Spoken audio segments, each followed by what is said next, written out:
Right, I'm recording this, but I'm really worried that my battery on my camera is just going to bleep out in a second, and that is my fault. I haven't connected the power outlet to the camera on, and I didn't charge the battery because life happened. So let me quickly get into this. Those of you that know me by now know that a really important topic for me, and the reason I started this whole YouTube gig in the first place, is to talk about money and how it can improve our finances and our family's finances. So let's have a chat about what the rich teach their kids, guys. Now, going into my high school years, I remember one of the Bibles of personal finance coming into the millennium, and that is that purple colored book on the shelf up there, which is Kiyosaki's Rich Dad, Poor Dad. Can I see it? Ugh. It would mean I have to waste battery time, so I'm not going to go and grab it right now. You guys can Google what it looks like. Now, by the time I was reading the book, I was in my late teens, but the story is relatable. It talks of Robert having two fathers, his own father who worked super hard but wasn't really able to provide, where his rich father, a mentor and coach, was able to invest, understand cash flow and leverage to build multiple income streams. That resonates with me coming from an Asian background. The most important thing growing up is discipline towards education. My parents, as first generation migrants, had it very hard. The best way, in their opinion, to eliminate that was to use education as an enablement tool. Woohoo! Yes, and I 100% agree with that. However, that single-minded focus can have its downsides as well. The discipline of working at school, then at uni, to acquire an education that indebts us to get a job, to pay that debt back, but then to indebt us further to buy a home, clothes, holidays, and the so-called trappings of success.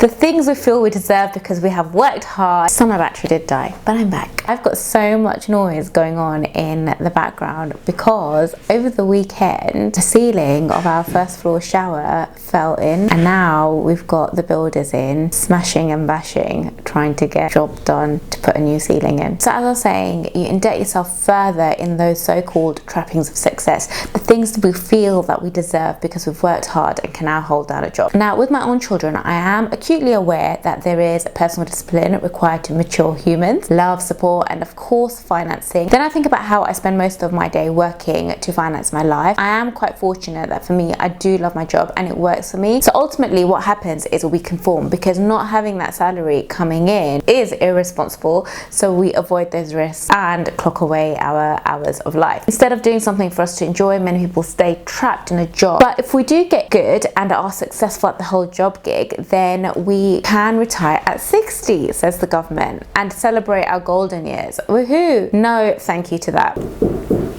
Guys, I don't even know if this recorder is going to be any good, because can you hear that bashing? It is so loud. It's 7 o'clock in the morning and they're here a little bit early. So I just want to talk about how I'm approaching it and what I will be teaching my kids to ensure they understand the power of cash flow.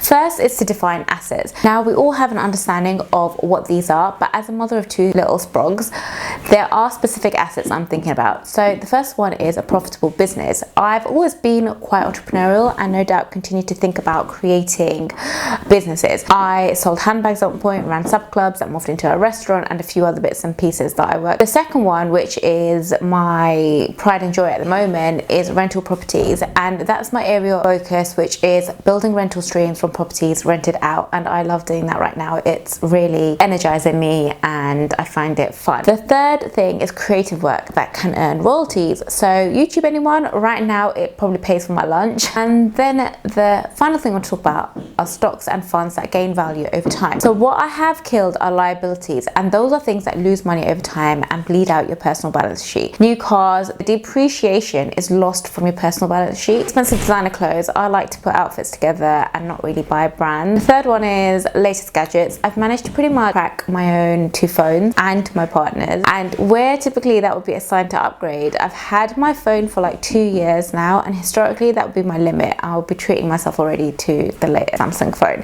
However, this time I don't feel inclined that way, and that is just shocking. For me, that is super shocking, because phone, you know, phone. And my favorite, a large house.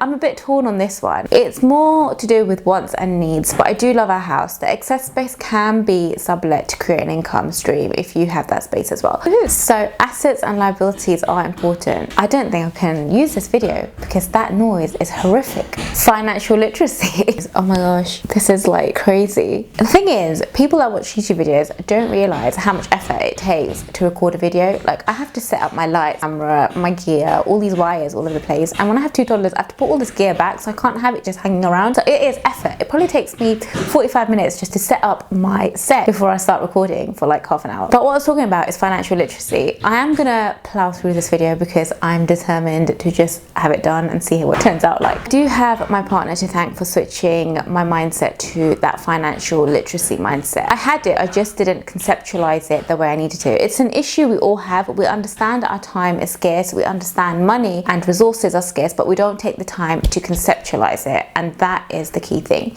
We also need to think about how we teach financial literacy, how to read balance sheets and income statements, and also apply that to our own personal finances. Every time we spend $1 or £1, it leaves our balance sheet forever, and that's deep shit. I don't intend to be a financial analyst myself.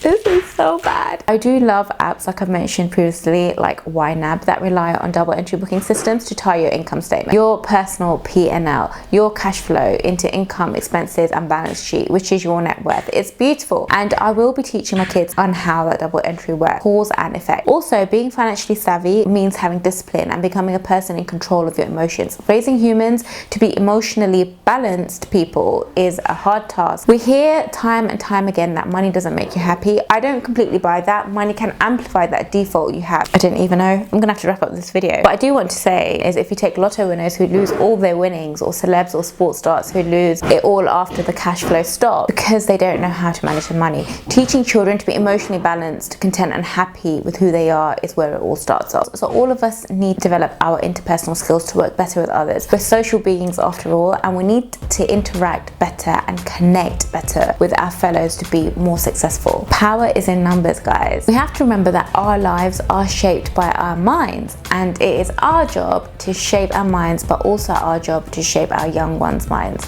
Thoughts and attitudes towards money are so important, and to be rich in life we need to change our mindset and attitude and behave rich. Here are a few videos on the practical aspect of what the rich teach their kids, and also my video on, does money actually make you happy, guys? Watch it now and let me know your thoughts. Now I need to go tackle these builders and see what damage they've done.